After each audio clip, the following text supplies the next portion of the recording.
Պարոն Ստեփանյան, Վարդանես Սրբազանի, Նիկոլ Փաշինյանի հետ հանդիպումը եւ ամենայն հայոց կաթողիկոսի հրաժարականի պահանջումը միանշանակ չընդունվեց արցախցիների կողմից, չնայած Սրբազանը հայտարարությամբ էր հանդես եկել, բացատրելով, որ ինքը մասնակցել է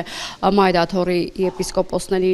ժողովին այդ միության անդամ է, բայց ինքը դեռ շարունակում է պաշտպանել արցախցիների իրավունքները։ Այս հայտարարությունը ընդունելի է արդյոք Վարդանես Սրբազանի հայտարարությունը արցախցիների համար։ Եթե տեսել եք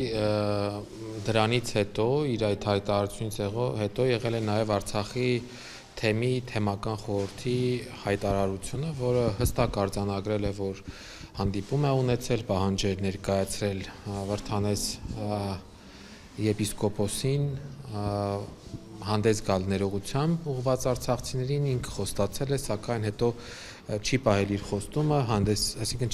ներողություն չի խնդրել, եւ վերջին օրերին 3 թե նախորդ օրը նաեւ հայտարարություն տարածվեց Արցախի թեմով, հավանաբար հենց Սրբազանի հայտարարություններ այն մասին, որ դա թեմական խորհրդի հայտարարությունը չէր, այլ թեմական խորհրդի որոշ անդամների դիրքորոշումներն են, ինչը իմ ունեցած տեղեկությունների համաձայն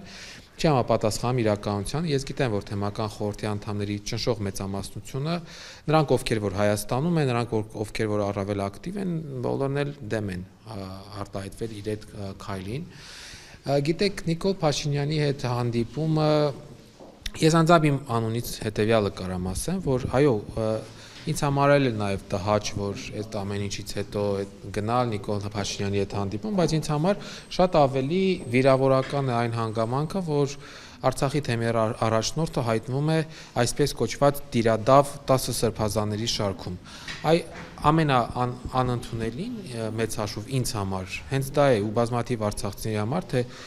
ինչու եւ ինչպես ստացվեց, որ Արցախի թեմի առաջնորդը դուրս է գալիս ամենայն հայոց կաթողիկոսի եւ հայ եկեղեցու դեմ։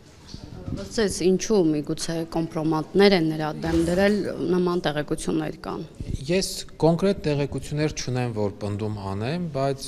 ինչ որ առումով ես էլ հավատում եմ, որ այո, այդ ցանկում ներառված անձինք հավանաբար ինչ որ որոշակի ազդեցության հանգամանքների ներքո են գնացել այդ քայլին, ներառյալ Վարդանես Սրբազանը։ Եվ հնարավոր է դիմեն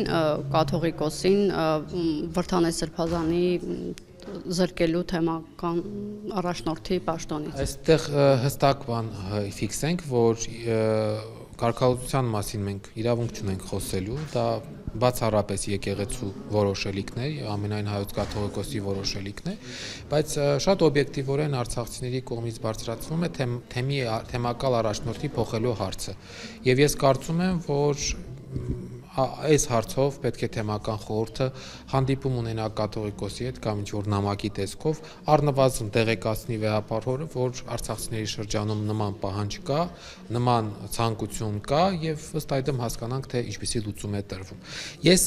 նախորդ հարցազրույցներում էլ եմ մի անգամ նշել, որ գիտեք, այս ամեն ինչից հետո ես տեսնում եմ, որ կա վստահության լուրջ ճգնաժամ, անվստահություն թեմակալ առաջնորդի նկատմամբ արցախցիների շրջանում։ Հետևաբար նրա այդ պաշտոնում պաշտոնավարելը